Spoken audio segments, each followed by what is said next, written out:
Hello. Hello. Brother. Brother message పెట్టారు లోకరక్షకుడు గురించి. ఆ, నాకు తెలుసుకోవాలనుంది లోకరక్షకుడు గురించి. అంటే ఏంటండి లోకరక్షకుడు అంటే ఏంటి బ్రదర్? చూడు పెట్టాను చూసారా? చూసా. మనకే విధంగా లోకరక్షకుడు అని. ఇప్పుడు నేనున్నానండి. ఉమ్, నేను భోజనం చేసుకున్నా, ఉద్యోగం చేసుకున్నా. ఉద్యోగం అంటే చిన్న పని చేసుకుంటా ఉంటాను. చెప్పులు కుట్టుకుంటా ఉంటాను. ఆ, చెప్పులు కుట్టుకుంటా ఉంటాను. ఏదో నా బతుకు నేను బతుకుతున్నా. ఉమ్, ఇప్పుడు లోకరక్షకుడు నమ్మితే నాకేంటి లాభం? ఆ? లోకరక్షకుడు నమ్మితే నాకేంటి లాభం? దేవుడు నమ్మరా మీరు? నమ్మను. నా ఏంటి నమ్మితే లాభం ఏంటని అడుగుతున్నా. నమ్మినా నమ్మకపోయిన తర్వాత సంగతి. అసలు నమ్మితే లాభం ఏంటి? అనా మీరు నాస్తికులా లేకపోతే ఆస్తికులా మీరు? నాస్తికుడిని కాదు, హిందువునే. నేను అదే తరతరాలుగా హిందువుని. ఏదో దండం పెట్టుకొని వెళ్ళిపోతుంటాను అయితే ఎలా అంతే. ఏంటి మాట్లాడు ఆ?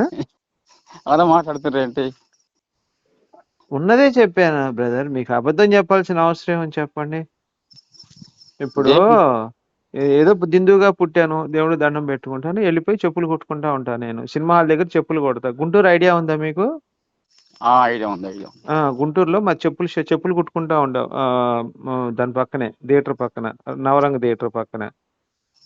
అవునైతే మరి మీరు ఉం. లోకరక్షకుడు అనేసి దేవుని నమ్మరా? అసలు ఏ విషయంలో రక్షకుడు అని అడుగుతున్నాను నేను. అసలు లోక రక్షకుడు రైటే, అంటే ఆ, లోకాలను మొత్తాన్ని కాపాడేవాడని. ఏ విషయంలో రక్షకుడు? అంటే ఇప్పుడు నాకు జబ్బు వచ్చింది, తగ్గిస్తాడా? లేకపోతే నాకు డబ్బులు లేవు, ఇస్తాడా? లేకపోతే నాకు జబ్బు, ఇంకా రకరకాల ప్రాబ్లమ్స్ ఉన్నాయి, నాకు 30 సంవత్సరాలు పెళ్లి కాలేదు, నాకు పెళ్లి చేపిస్తాడా? ఏ విధంగా లోకరక్షకుడు అవుతాడని అడుగుతున్నాను నేను.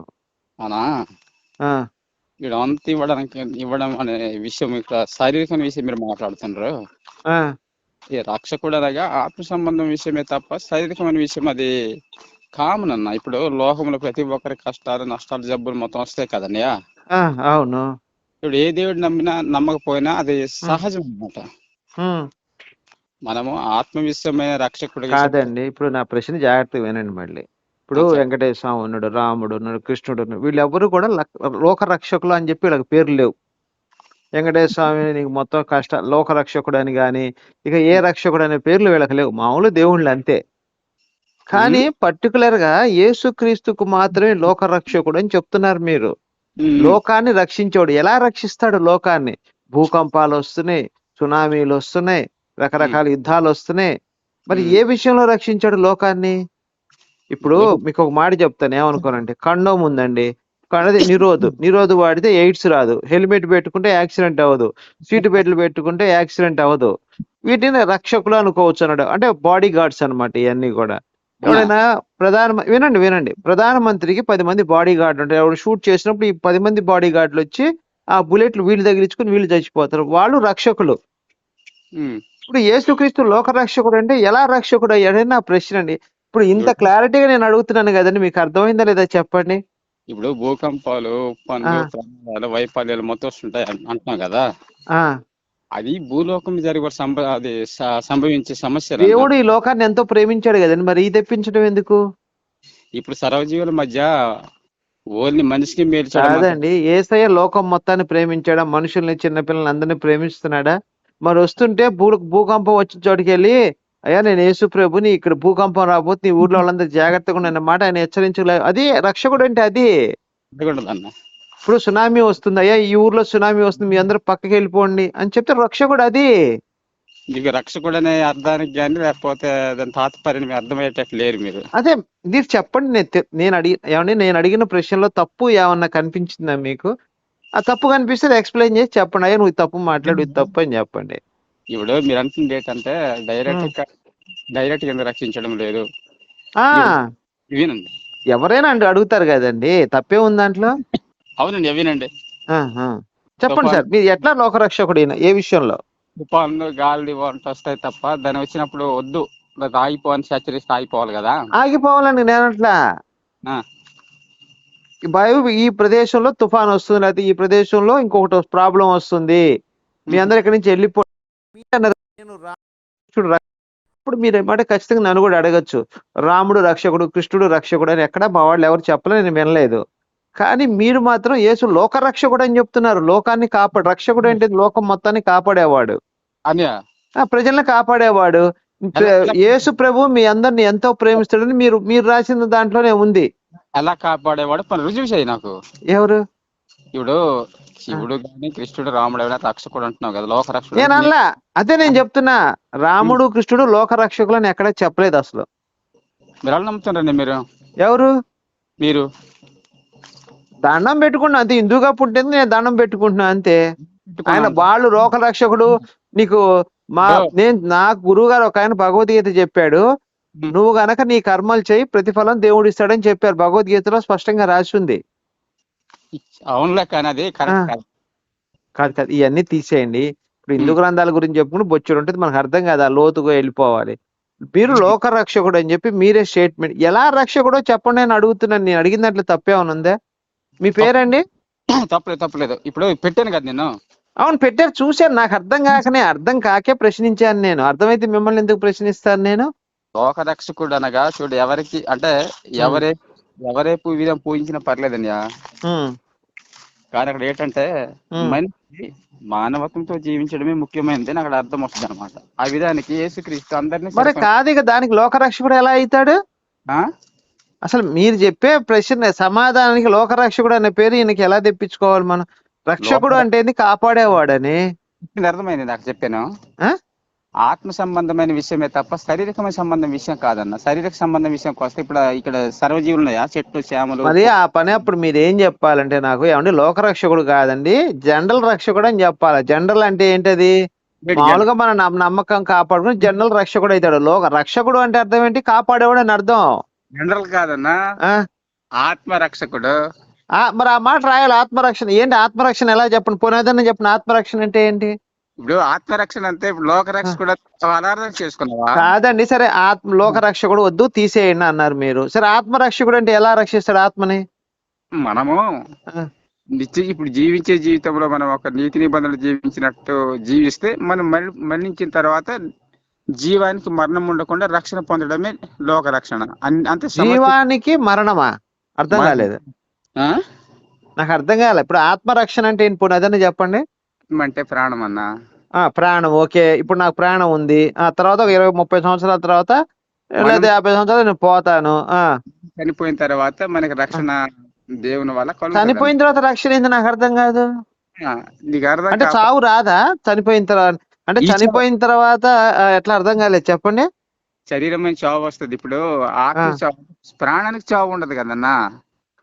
ఎవరు చెప్పారు మీకు? ప్రాణానికి చావు ఉంటదన్నా. ప్రాణానికి ప్రాణం అంటే చావు అంటేనే ప్రాణం పోవటం. ప్రాణం పోయిందంటే మరి ఇది మీరు చెప్పేది అసలు ఏందో నాకు అర్థం కావట్లా. వెరైటీగా ఉంది మీ భాష. చావు అంటే ఒంట్లో ఉన్న ప్రాణం పోవటం, మళ్ళీ ప్రాణం సావు లేదంటున్నారు. ఏందో నాకు అర్థం కాలే మీరు చెప్తుంది. ప్రాణానికి కూడా మరణం ఉంటదన్నా.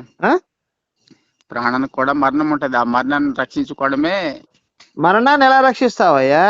మనం కాదు, దేవుడు రక్షిస్తాడు. ఎలా?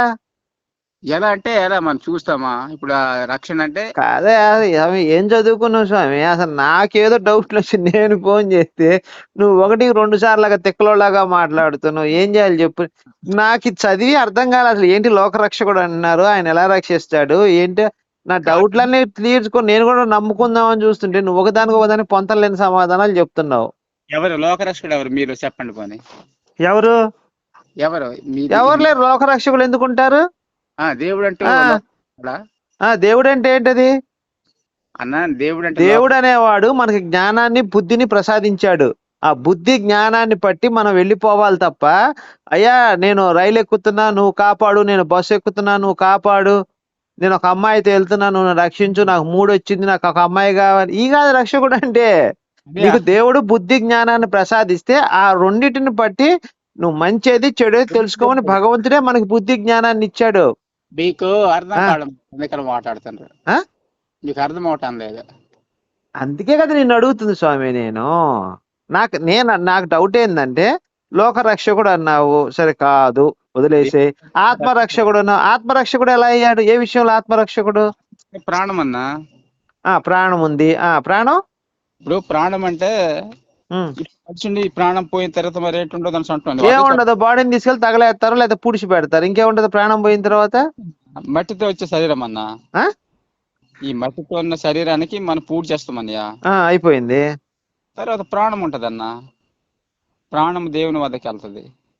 వెళ్తే అప్పుడు ఆయన ఏం చేసుకుంటాడు ఆ ప్రాణం? అప్పుడు తీర్పు ఉంటది. ఆ తీర్పులో కరెక్ట్ నిబంధన ఏం తీర్పు ఉంటది? ఏం తీర్పు ఉంటది? నాకు అర్థం కాలే. తీర్పు అంటే దైవిక తీర్పు ఉంటదన్న. ఎట్లా? ఇక్కడ చేసిన ఇప్పుడు నాకు ఒక డౌట్. సరే, మీరు చెప్తుంది అంత బాగుంది. నేను ఒక 20 మంది అమ్మాయిల్ని చంపేశాను మొన్న. అంటే 20 మంది కాదులే, ఒక మొత్తం 3 రేప్ కేసులు నేను ఆ మీద. అనుకో కాదు, ఉన్నాయి నిజంగానే. గుంటూరులో అది కాదులాగానా, బ్రాడీపేటలో నరసింహారావు నా పేరు. నరసింహారావు అంటే ఎవరికైనా తెలుసు. 3 రేప్ కేసులు ఉన్నాయి నా మీద. ఒక అమ్మాయిని చంపేశా, 2 రేప్ కేసులు నడుస్తున్నాయి ఇప్పుడు. అవునవును. ఇప్పుడు నాకు ఏంటి శిక్ష పడుద్దా పడదా? ఏది కోర్టు సంగతి కాదు నేను అడుగుతుంది. నువ్వు నమ్మిన దేవుడు అన్నావు కదా, ఆ దేవుడి ద్వారా నాకు శిక్ష పడుద్దా పడదా? పడొద్దన్నా. పడుద్దా? పడద్ది. మరి ఏ విషయంలో రక్షకుడు? ఇంకా నువ్వు దేవుని యొక్క జ్ఞానాన్ని బట్టి నువ్వు నీతిగా నడుచుకుంటే శిక్ష తప్పుతుందన్నా. శిక్ష అంటే ఎట్లా? అది చెప్పు, దాని ప్రాసెస్ చెప్పు. ఎట్లా అంటే ప్రాసెస్ ఇప్పుడు సమస్త జీవుల మనిషి జ్ఞానం ఇచ్చాడు కదన్యా. అర్థం కావట్లేదు తమ్ముడు. ఇప్పుడు నాకు ఆ శిక్ష తప్పించుకుంటే మార్గం ఏమైనా ఉందా ప్రభువు దగ్గర నుంచి? ఇప్పుడు ఈ సమస్త జీవులు అంటే కనిపించిన జీవులు మొత్తం ఉన్నాయా? వాటన్నింటికంటే అధికార జీవి మనకి ఇచ్చాడా? మనిషికి అధికారం గల జీవిగా జ్ఞానం ఇచ్చాడా? ఆ జ్ఞానంతో అంత నీతి నిబంధన వాళ్ళు మనుషుల్ని మేలు చేసే, అంటే త్రాగుడు, వ్యభిచారము, కుళ్ళు. నేను అడుగుతుంది అది కాదు తమ్ముడు. నేను ఈ 3 రేప్ కేసులు ఉన్నాయి. చనిపోయిన తర్వాత నేను పాపం చేశా. నా పాపం పోవాలంటే ఏం చేయాలి? నువ్వు దేవుని దగ్గర క్షమాపణ పొందాలన్నా. ఎలా? నేను ఇక నుండి తప్పు చేయను, తప్పు చేశాను కానీ ఇక నుండి తప్పు చేయనని నేను ఒప్పుకోవాలి. దేవుని దగ్గర ఒప్పుకోవాలి. ఓకే, అదే నేను అడుగుతున్నా. అట్లాంటివి అప్పుడు నువ్వు ఇక నుండి తప్పు చేయవు కాబట్టి దేవుడు నీకు క్షమిస్తాడు. నేను ఇట్లాంటి పాయింట్లు అడుగుతున్నా, మీరు నాకు అది చెప్పటం లేదు ఇందాక నుంచి. ఇప్పుడు నేను ఈ తప్పులు చేశాను కాబట్టి దేవుణ్ణి నమ్ముకుంటే నా పాపం క్షమించబడుతుంది, అవునా? అంతే.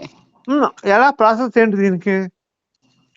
ఇప్పుడు తెలియకుండా చేసే తప్పును క్షమిస్తాడన్న. తర్వాత తెలిసి చేస్తే తప్పు క్షమించాడన్నయ్యా. అంటే ఎట్లా? దానికి ఉదాహరణలు ఏమైనా ఉంటే చెప్పండి. ఉదాహరణ అంటే దేవుడు మనని నిమిత్తమే భూలోకంలో శిక్ష బలయ్యాడు కదన్యా. నన్ను వల్లే మీరు నడుచుకోండి, నిన్ను వల్ల నీ పొరుగు వారిని ప్రేమించమన్నాడు అన్న. ఆ కారణంగా మనము మనిషిగా జీవించినప్పుడు దేవుని వల్లే మనం జీవించగలం అనమాట. అంటే దేవుని రాజ్యం చేయగలం అనమాట. ఇప్పుడు మరి నేను చేసిన తప్పుకి మరి ప్రభువుని నమ్ముకుంటే నా పాపం పోతుందా? ఎందుకు పోదనియా? పోద్ది. అదే దాని ప్రాసెస్ అంటే ఏం చేయాలి చెప్పండి, నేను కూడా తెలుసుకుంటాను. మీరు అడిగితే మాట్లాడదు మీరు చెప్తామన్నా. మీరు ఒక ప్రాసెస్ అంటే మీరు ఇప్పుడు దేవుని నమ్మి నిబంధనలు జీవించాలన్నయ్య. అంటే ఎలా? మీకు తెలుసు నిబంధన అంటే చేయకూడదు, వ్యభిచరించకూడదు, దొంగలకూడదు, ఏటి చెడు వ్యసనం చేయకుండా దేవుని అందు భయభక్తి కలిగితే నిత్య జీవం చేరుతాం అన్నమాట. అంటే మనం ఏ తప్పు చేయకూడదు అన్న. తప్పు అంటే ఇప్పుడు ప్రతిదీ తింటే అది కాదని తప్పు. మనిషిని తప్పు చేయకన్నాడు. అంటే మనిషిని విషయమై తప్పు చేయకూడదు, నరహత్య చేయకూడదు, వ్యభిచరించకూడదు, దొంగలకూడదు, ఒకటి సొత్తు తీసుకోకూడదు. అంతే తప్ప తినొచ్చు. నేను అడుగుతున్నా అది కాదు తమ్ముడు. నా ప్రశ్న అసలు అర్థం చేసుకోవట్లేదు. చెప్పు. ఇప్పుడు నా పాపం పోవాలంటే దేవుడిని నమ్ముకోవాలన్నా, తర్వాత ఎట్లా నమ్ముకోవాలి, ఏం చేయాలి, దానికి ప్రాసెస్ ఏంటి అసలు? ఎట్లా నమ్ముకోవాలా? ఎట్లా నమ్ముకుంటావు? నువ్వు చెప్పింది ఎలా ఉందంటే చాలా అస్తవ్యస్తంగా ఉంది. నువ్వు ఆస్తికుడు తెలియనట్టుగా ఉందని. నాస్తికుడు తెలియనట్టుగా తిరిమగ్గుంది నాకైతే. అసలు నా ప్రశ్న, ఇప్పుడు ప్రభువు నమ్ముకోవాలంటే మార్గం ఏంటి అని అడుగుతున్నా. ఎలా నమ్ముకోవాలి? దానికి ఏమన్నా అదే ఏమన్నా చెయ్యాలా? పూజలు చేయాలా? పునస్కారాలు చేయాలా? కొబ్బరికాయలు కొట్టాలా? నువ్వు హైందవంలో అయితే నీ పూజలు పుంజకాలు చేయొచ్చు, క్రైస్తవంలో ఉండదు కదా, నీకు తెలుసు కదా. నాకు క్రిస్టియానిటీ గురించి అసలు తెలియదు తమ్ముడు. నాకు తెలియదు, నువ్వు చదివిన పుస్తకం బట్టి నేను అడుగుతున్న డౌట్ అంతే. మీకు తెలియదు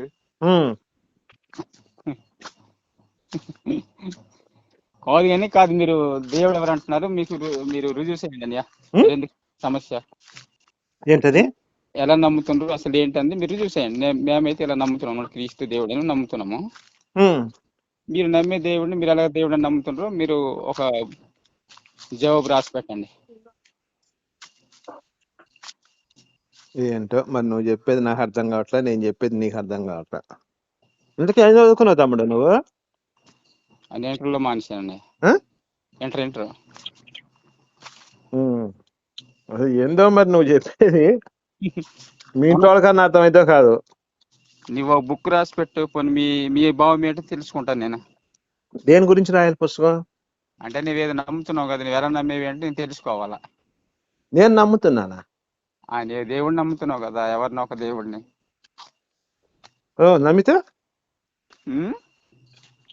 నమ్మితే అదే మీ నమ్మకం ఎలాగా తెలుసుకోవాలా.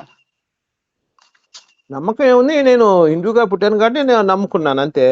అదేనండి, ఎలాగా ఏంటి తెలుసుకోవాలి. ఒకసారి తెలియజేయండి, ఒక బుక్ రాసి పంపించండి. ఎందుకు అడిగితే నేను చదువుతాను. నేను అలా నాకు తెలియదు, అలాగొద్దు, నాకు బుక్ మాత్రమే పంపాలి. బుక్ కావాలా? అది అడ్రస్ ఉంది, ఒకసారి పంపండి. నా దగ్గర టెక్స్ట్ బుక్ తప్ప మామూలు బుక్స్ ఏం లేవు. అలాగే నాకైతే అది అడ్రస్ పెట్టాను, ఒకసారి పంపండి. టెక్స్ట్ బుక్స్ పంపించమంటే పంపిస్తాను నీకు. టెక్స్ట్ బుక్ ఎందుకని? మరి షకీలా రాసిన టెక్స్ట్ బుక్స్ ఉన్నాయి నా దగ్గర. ఆ టెక్స్ట్ బుక్ నమ్మి తిరుగు. మరి అయ్యే తప్పే ఉంది, నాకు మూడు వచ్చినప్పుడు సెక్స్ బుక్లే కారణం. మీ ఏసు వచ్చి నా కోరిక తీర్చడుగా అన్యా.